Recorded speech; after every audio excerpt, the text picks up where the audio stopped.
so let's start off with the difference between a casting director and a talent agent. And I will tell you, you'll also hear the term from time to time, casting agent. There is no such thing as a casting agent. It does not exist. And if you are in a big market like New York or LA and you use the term casting agent, they're going to go, ooh, I've got somebody green. They don't know anything about the business. I'm going to take them. Yeah.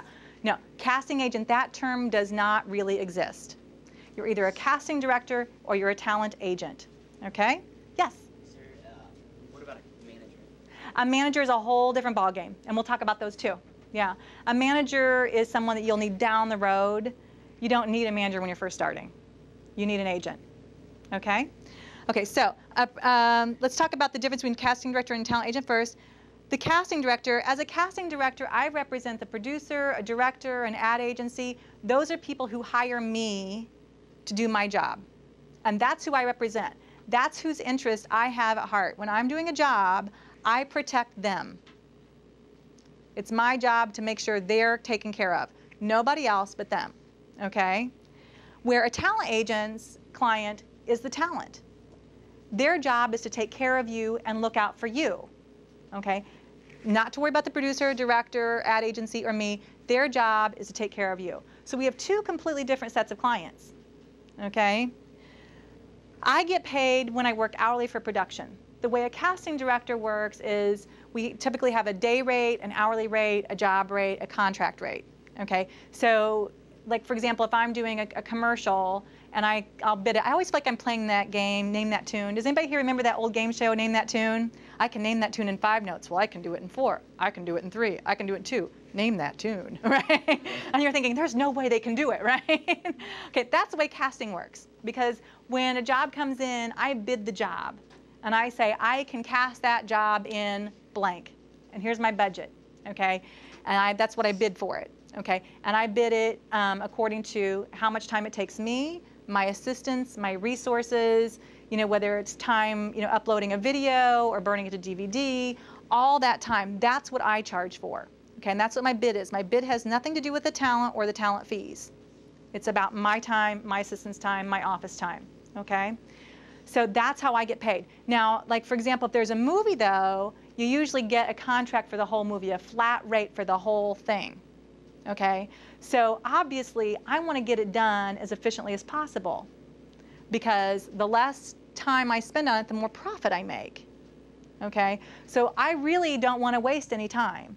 It's true in casting with commercial work and things too, but since you really kind of hone in on what you can and can't bid on commercial work, it's almost, you know, I almost can hit it on the nose exactly what it's going to take to cast something at this point. You know, I mean, I can get it probably within a $5 or $10 of what it ends up being out of thousands, you know, because it's just experience. So, and obviously I'm not in business to lose money, right? But I don't want to bid too high because then they'll go with a different casting director. Sometimes other casting directors will bid super low because they want the experience and they'll lose money on it, okay? Because they're trying to get things on their resume. Okay, I'm not at that point anymore. It's a nice place to be, you know? Okay. Okay, so my pay rate is dictated by CSA, which is Casting Society of America.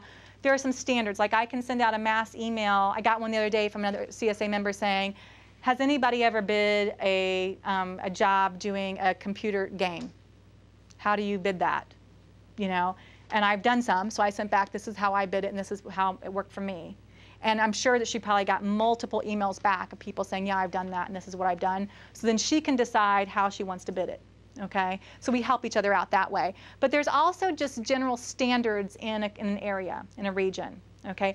I know what I can charge in St. Louis, which is different than what I can charge in Chicago, and it's different than what I charge when I work in LA, because the different areas can withstand different rates. Okay, so that's how I get paid. It has nothing to do with you as actors, unfortunately. You have nothing to do with it, okay? Okay? However, on the other hand, your agent gets paid when you work. They get a percentage of your income, period. That's how they get paid. So if you're not out there working, they have no money coming in, okay? So they need you to be working. So therefore, they need to be out hustling to get you work so they can get a percentage of that, okay? So that's how they get paid, Okay, so they might send me 20 or 30 talent to an audition, and another agent might only send me 3 or 4, but their two of their 4 hit the nail on the head, and those 2 people got hired, and the person who made 20 or 30 phone calls gets nothing because none of their people were hired. So an agent's job really is to make sure they're sending the best talent for the job who are really going to knock it out of the park. It's not about how many they send, it's about sending good people so they can make a living. Okay? Okay. I find talent several ways. One is the first thing I do in a small market is I contact agents specifically. Now, even in LA, there'll be certain agents that I'll call directly right off the bat because I know who they're going to have. I know what kind of talent they have. Okay, but like in a market for like St. Louis, for example, there's usually like maybe 3 to 6 agents that I will call automatically and say I've got an audition, and I send them specifically an email of an audition notice, and hopefully that will get a big chunk of what I need. Okay, and that way I can kind of keep my project under wraps. I have real control over it, and I know if it leaks out that this is what this project is, and there's a bazillion phone calls going to my client or an end client or union versus non-union, then I know who to blame, you know, and I know who's not going to get an audition notice next time. Okay, okay, because it's my job to protect my producer. Okay, so there are some jobs that go specifically to just certain agents, and I have to reserve that right for them sometimes, okay, just because of the nature of the business, of the job, okay? The other thing I'll do is I'll post it on Breakdown Services or Actors Access, and we're going to talk about that more later on. I'm a big believer in Breakdown Services and Actors Access, and you all need to be a part of that, definitely. Okay.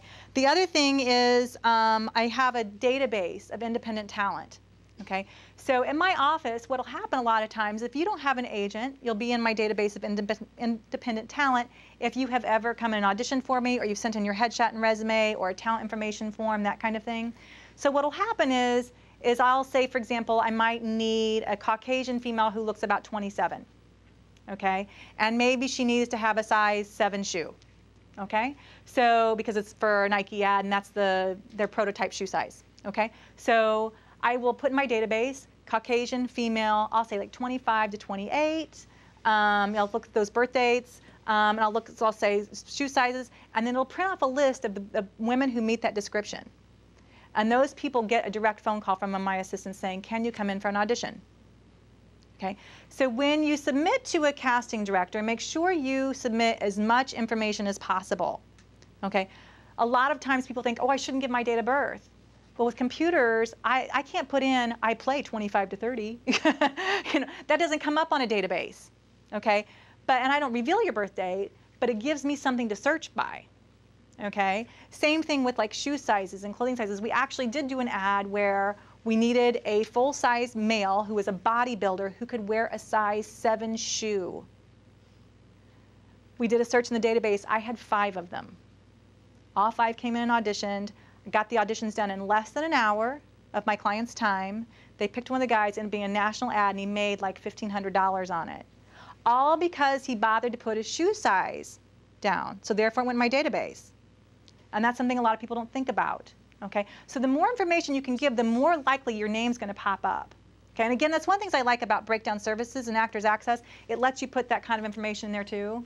So, you know, make sure you don't leave things blank and go, well, I don't want people to know that. No, he's not going to tell everybody what your birth date is, but it's going to give them an idea of when to let you pop up, okay? Okay. Another way I'll find talent is I'll have contacts within the production community or talent community. So, for example, I know in St. Louis, a lot of the agents struggle with finding good African-American talent. They don't have a lot, and they're constantly looking for more to fill those age gaps where they don't have any, right? So when I send out an audition notice to them, I also automatically contact the St. Louis Black Repertory Theater. And they always send me talent. They'll post it. They'll call some of the actors there and say, hey, Kim Swanson has an audition. You should go. Okay? And I'll get a lot of good talent that way. But it's my job to know where I'm going to find that talent. Okay? And last but not least, every once in a blue moon, doesn't happen too often, but I will actually go out and do the man on the street kind of thing. Okay? And I say, hey, I preface that by saying, don't trust that when someone walks up to me, hey, you should be an actor. You have a great look, you know. Okay, be very careful about that. I do that when we have something really odd or unusual we need. For example, we did an ad. It was a Jack Daniels ad. They wanted an African-American guy with dreadlocks. It had to be at least halfway down his back. They wanted him to be fit and trim. He had to be over 6 foot tall. They had all these specific needs. Okay, so I thought about it. Okay, I can name that tune in, right? So I bid it to allow me a whole day to sit out at University City's Loop.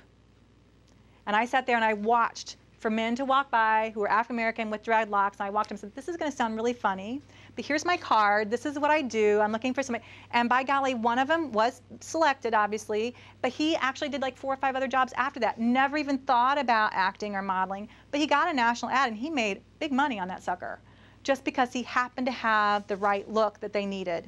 Okay, so we also did a thing where we needed professional wrestlers. It's for the National Pork Association. So there, I found a little niche place in South St. Louis City where actually professional wrestlers go and work out together. And they work on their whole shtick and everything, right?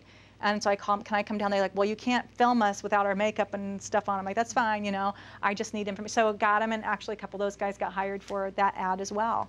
So sometimes we need unusual things, but normally if I just need you know, a Caucasian female or an African-American female in their 20s, whatever, some pretty normal things, I won't go out searching for that. It's only if you have an unusual skill, talent, or look that's really not the norm will we go out and about. But that's part of my job. I do that. Okay? Now, those are all ways I find talent. On the flip side, how does an agent find talent? They find them by looking in their own stables. That's what you call their own pool of talent, is the stables. Okay? They don't go outside their stables looking for them. They don't get on the phone and call friends. Hey, can you send me somebody? It's the people in their stables that they represent. That's who they send, period. Okay, that's how an agent works. Because their job is to find work for you. They're representing you. They're not representing finding other people. They're representing you. You sign a contract and agreement that they represent you, right? They're looking for work for you, okay?